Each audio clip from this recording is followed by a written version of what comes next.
Hey guys, welcome back to another Squishy makeover. Before we get started, I just wanted to say thank you for helping me get to 50,000 subs. That's a crazy milestone. And when I first started, I never imagined I'd get here, and I don't think anyone else did either. Oh dear. Hoo-hoo, that's a little bit too close now, isn't it? That's okay, that's okay. But with all your guys' love and support, somehow we've made it this far. So thank you so much. I love you guys. Cute.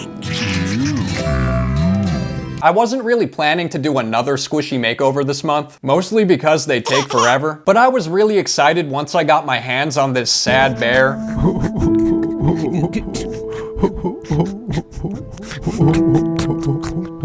So I couldn't help myself. I'm very impatient, and once an idea pops into my head, I like to just get it out of there. I don't like it rusting in there for too long. So here we are. The thing is, I can't really do just one squishy for a Squishy makeover episode, and I didn't really have any other good ones. Just some cakes that I can't think of what to do with. So I ran over to Target to check the Squishy clearance bin, like I do every other day. This time they had the same kawaii wallpaper bear that I've already done twice, but this time it's in cat form.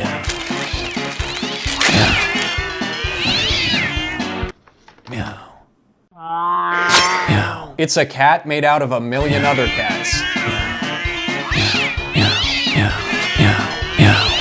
I don't know who keeps making these wallpaper squishies, and I don't know why I can't find any other squishies. You don't choose the hand you're dealt in life. I have ordered some squishies off AliExpress. We'll see if they ever show up. It's been a while already, but patience is a virtue, I guess. So anyway, today I'll be giving a Squishy makeover to this sad, sad bear and this wallpaper cat. As always, my Squishy makeovers are inspired by MoriahElizabeth. So first off, I'm starting with the cat. I plan to keep it a cat. Kinda. More of a cat costume on Buttercup, so no cutting up or slaughtering involved with this one. Just a friendly playdate with Sanding Block. Sanding Block loves his playdates. I can't speak for the others. I'm just trying to tear up that kawaii wallpaper. This makes me feel better and also just helps the paint stick better to the surface. I poured out some white slick paint for the base coat. With my last Squishy makeover, I used a mixture of matte and slick paint for the white base coat. I don't really like it, to be honest. There must be something I'm doing wrong. I feel like for me it's very textured, and also I kind of feel like it takes just as long to layer on the base coats. So instead I'm just doing my million layers of white in slick paint only. Another reason I think my Squishies might be a bit more textured is my apartment is cursed with black fuzzies. I think since my towels are so cheap, they release little black fuzzies everywhere. It's just like in the air or something. But I do feel like using slick paint helps keep the texture as smooth as possible. The cat was actually pretty easy to paint white. It has a very nice, mostly flat surface to paint on. I drew a little window where Buttercup's face will be peeking through. I wanted to leave that white for now while painting the cat costume a bright pink color. It's like an ultra neon pink. It's not a normal color you'd see on a cat, but I figured since it's a costume it works. I'd definitely wear this costume, if I was forced to. I also just wanted to use really bright colors. It's a bright day on the dark side. Buttercup is a bright orange color, so of course I'm painting his face orange. I tried my best to match the orange color to Buttercup. I feel like it came out pretty close in the end. You should definitely be able to tell it's him, maybe with a slight tan. I then pulled out the Posca pans. I find that going over Poscas with slick paint helps seal the color in and prevent any cracking, so that's what I'm going to do for this. I'm using a dark pink for like the patches on his costume. It's a bit worn out. He's been wearing it quite a bit. I'm not sure why. It's not Halloween and there's no costume parties going on. This is just what he feels confident in.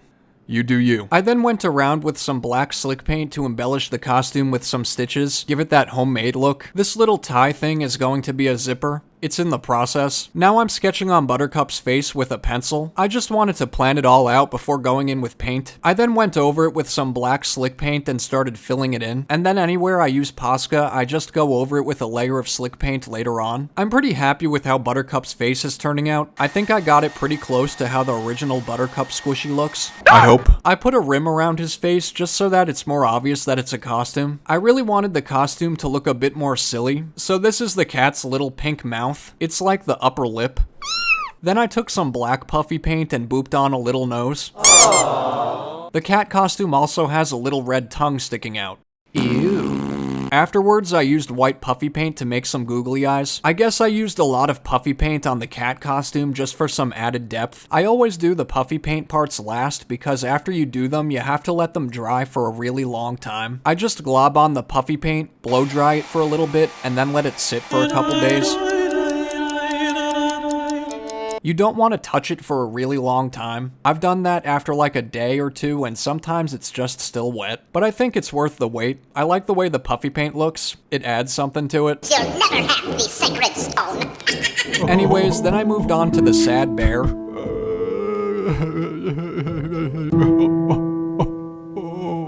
The bear's having a really bad day.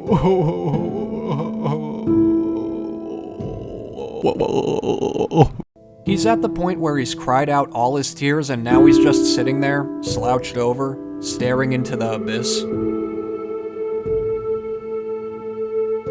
And you know how it goes. When you stare too long into the abyss, Roar Babe stares back at you.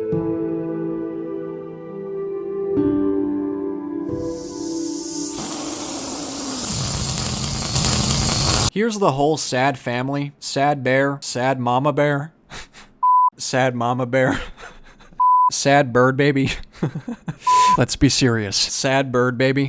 And creepy Uncle Bunny, who's the only happy person in this family reunion.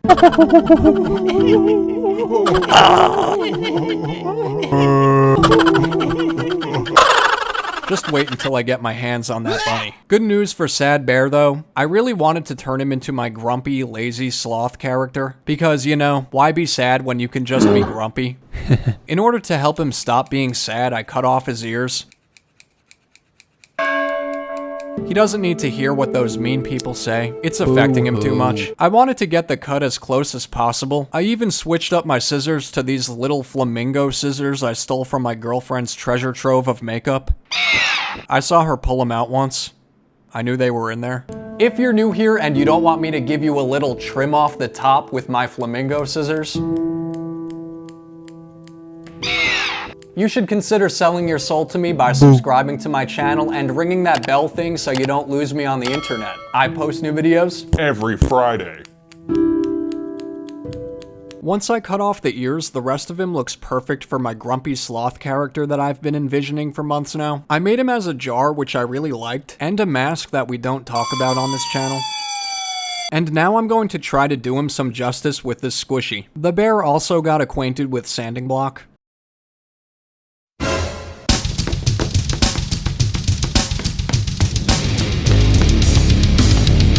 The bear is already brown, but he's not the right shade that I wanted for my sloth, so I'm just going to paint him several thousand layers of white slick paint. I think the white base coat is probably the part that takes the longest and is also the most boring.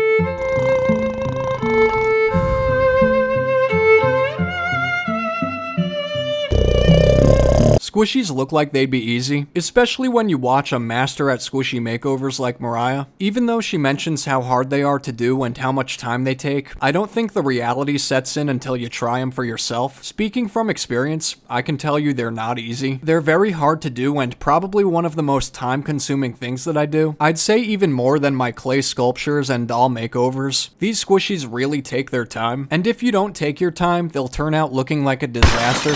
And if you do take your time, a lot of the times they still look like a disaster. Just a slightly more forgivable disaster. Anyways, I'll get off my soapbox now. So then I outlined where his little face is going to be and left that white while painting the rest of him a super light beige. So light that on camera it looks kinda white. which is sad because I spent a really long time painting it beige. I want you to know that it's beige. And then I went back to the white parts and painted them the yellowish color for his face and tummy. He has a big black beanie that he's pulled down right to above his eyes. I'm using a Posca to sketch out how far down I want it to go, and then painting over the rest of it with black slick paint. Once that was done, I started sketching on his face with pencil. I really wanted to make it look as close to the jar as I possibly could. When I first started Squishy Makeovers, I didn't really think I'd ever be able to recreate an existing character into squishy form. I just didn't think it would look the same, and sometimes in the past it really hasn't looked the same. Lately I've been into giving it a try again. I gained a bit of confidence when I recreated the fat rat. So I thought today I'd try my luck with these squishies. I started coloring on his face. He has the signature ring around his eyes, as sloths often do. I gave him his little frown. He's like this grumpy, lazy kind of character. He's not mean. He just likes to be left alone, I guess. He doesn't like to socialize. He's never really down for anything. Nothing really excites him in life. He's just kinda blah. He has a little fuzzy belly, so I drew that on there. And then I started working on his eyes. They're like half covered up by his beanie, just peeking out from under it. I used black puffy paint for his nose. He has a big chubby nose. I also used some black puffy paint to kinda add some definition and some texture to his beanie. It's not hair, it's a hat. I also used puffy paint to glob on the little puff on top of his beanie, just like the jar had. Hopefully I haven't forgotten any nose warts or ear piercings or anything like that on this guy. Just trying to make it look as close as possible to the jar, and I think, in my humble opinion, Yes. I achieved that. So today's squishy episode was a lot of recreations. Like I said, I've been having a lot of fun with those. I love how both of these squishies turned out.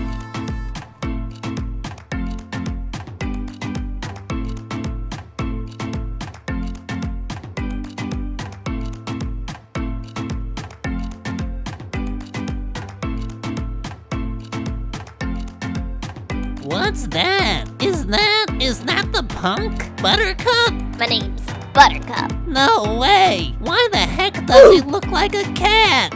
Whatever, I've got a job to do. Click on the top right or bottom left if you want a raise.